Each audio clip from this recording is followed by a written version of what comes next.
My name is H.A. Goodman, and I'm an author, columnist, and journalist. And to read all my writing on my thoughts on politics and a whole bunch of other topics, go to counterpropa.com. My latest Counterpropa article is below. It's regarding General Michael Flynn and Trump's cowardly move to succumb to the neo-McCarthyism of the Democratic Party and let Flynn go. He should have stuck by General Flynn. I explain in my article in Counterpropa, that's also in the Huffington Post, that General Michael Flynn has already been cleared by the FBI. They actually have the transcript. They listened to the conversation. There was no reason for Trump to let him go. I explain that in my latest Huffington Post and Counterpropa article. It's below. Please share it. And by the way, he was right to speak to that the Russian ambassador about Obama's sanctions. President Obama's sanctions were merely political retribution for Hillary Clinton losing, had nothing to do with national security. The DNC is not part of the U.S. government. And in 2008, who was the Kremlin's favorite candidate? President Obama. They hated McCain. The Russians and Vladimir Putin hated McCain. So the narrative is all topsy-turvy. WikiLeaks just released CIA espionage orders for the last French presidential election. We're all over the place, and we are. CIA espionage orders for 2012 presidential election. All major French political parties were targeted for infiltration by the CIA, human and electronic spies in the 7 months leading up to France's 2012 presidential election. If you're from France, give me your thoughts. Give me your thoughts below as to the CIA infiltrating your election. Of course, we don't like anyone messing with our election. The revelations are contained within 3 CIA tasking orders published today by WikiLeaks as context for its upcoming CIA Vault 7 series. Oh, Vault 7. So this has to do with the context for Vault 7. Named specifically as targets are the French Socialist Party, the National Front, the Union for Popular Movement, together with the current president, François Hollande, then President Nicolas Sarkozy, current round 1 presidential frontrunner Marine Le Pen, and former presidential candidates Martine Aubry and Dominique Strauss-Kahn. Vault 7. Vault 7.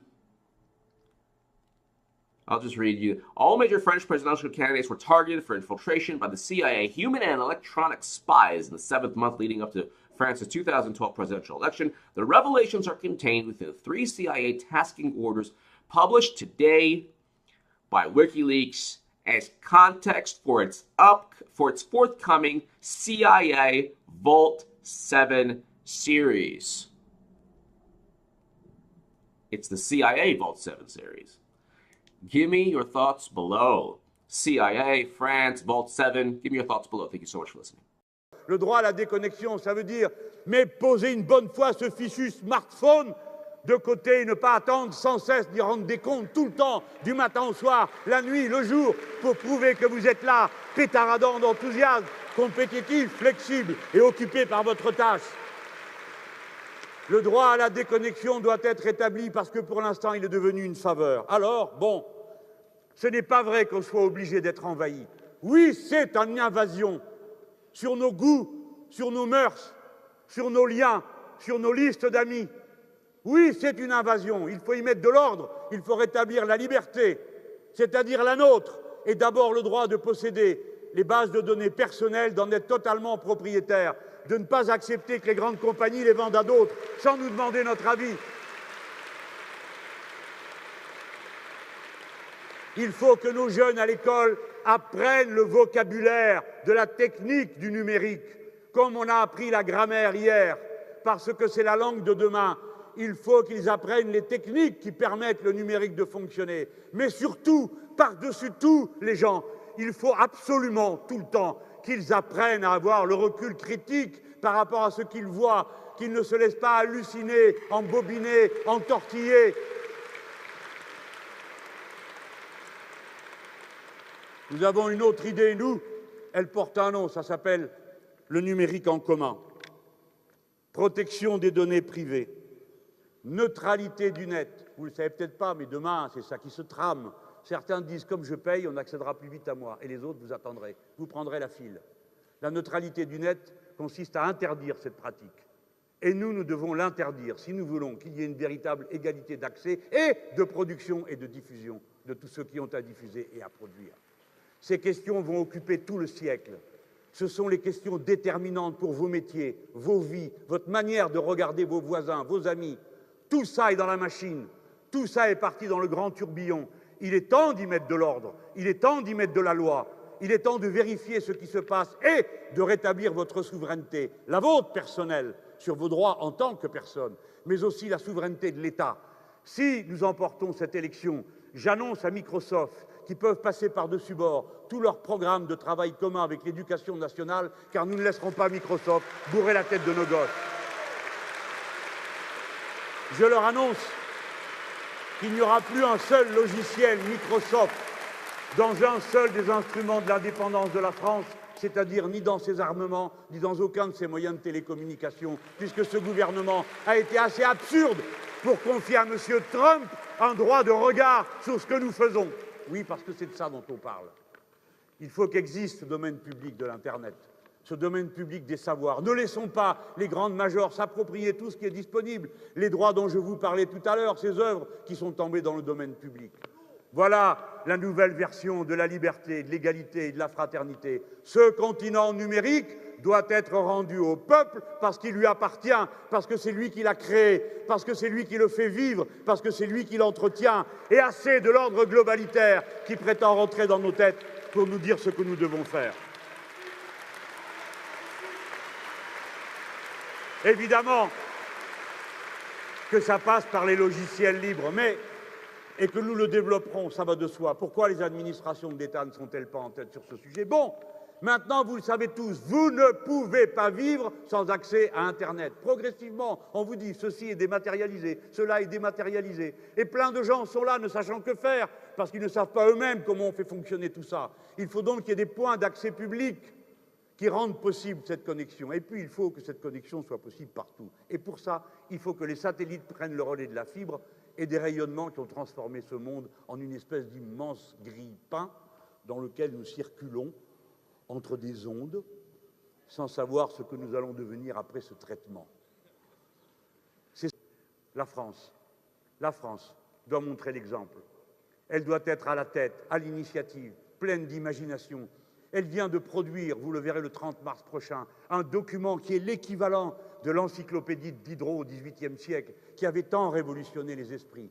Elle va produire un document qui s'appelle les Océanides. On a mis 278 chercheurs du monde entier, de toutes les sciences, les techniques, des sciences humaines aux sciences les plus dures, comme on dit, des archéologues, des paléologues, des anthropologues, et ils ont étudié, tenez-vous bien, l'histoire de 5 millénaires sur les 5 continents pour déterminer la place que la navigation et la mer a occupée dans le développement de la civilisation humaine. Gloire à l'esprit humain, gloire à nos chercheurs, à tous ceux qui savent faire ce travail et nous projeter et nous permettre de vivre demain bien mieux encore qu'on a vécu aujourd'hui grâce à ces inventions. La France doit être à la tête des missions partout lorsqu'on veut améliorer la situation. C'est à nous de proposer une campagne internationale de dépollution des océans pour y retirer cette masse abominable de plastique qui pullule et qui empoisonne toutes les créatures vivantes. Combien de temps allons-nous supporter ça? La France doit proposer à l'ensemble de ses voisins et partenaires méditerranéens, tous quels qu'ils soient, et surtout dans le petit bassin de la Méditerranée vis-à-vis duquel nous nous trouvons, que toutes les eaux usées de tout le littoral soient collectées pour éviter que dans moins d'un demi-siècle, la mer Méditerranée, la mer des mers, la mer de tout, la mer de notre civilisation, soit purement et simplement un cloaque. Il faut réagir. Assez de déversement.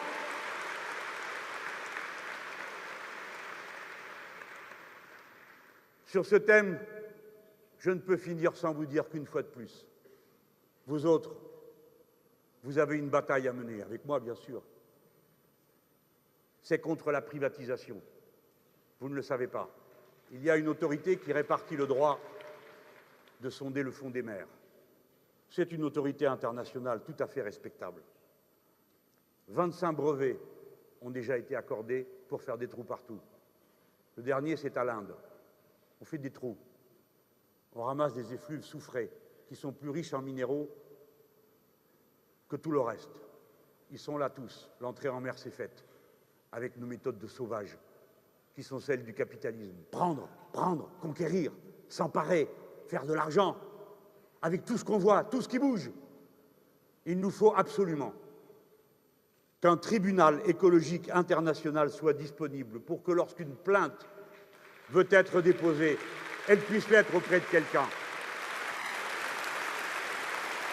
Parce que sinon, ils feront ce qu'ils voudront et nous dépendrons seulement d'une autorité dont vous savez qu'elle sera comme toutes les autres, assaillie par les lobbyistes. Il le faut. Et la France doit être, combien de fois l'ai-je dit dans des réunions sur ce thème, à l'initiative d'un mandat international de l'ONU. Oui, de l'ONU, c'est-à-dire du seul organisme représentatif de toute l'humanité, que souvent on moque, dont on rit des lenteurs, mais qui est pour l'instant la seule société commune à toutes les nations, et qui a une autorité, une légitimité bien supérieure aux assemblées de voyous et de voleurs du genre du G8 et du G20, qui mettent le reste du monde aux ordres. Il faut qu'il y ait un traité international sur les eaux profondes. Vous savez que jusqu'à présent, nous avons des zones exclusives économiques. C'est à nous, rien qu'à nous. Les uns, les autres, chacun. Il y a des endroits où on ne sait pas. C'est une source de guerre. À mesure que le pôle fond, vous avez peur parce que le pôle fond, eux, ils sont dans leur bateau en train de voir qui va prendre le fond avant l'autre. Voilà ce qui se passe en ce moment. Voilà les tensions entre la Russie, la Norvège, les États-Unis, combien d'autres pays qui sont là autour. À qui est le fond? À qui est-ce qui se trouve là? Et pendant ce temps-là, nous, on parle d'autre chose.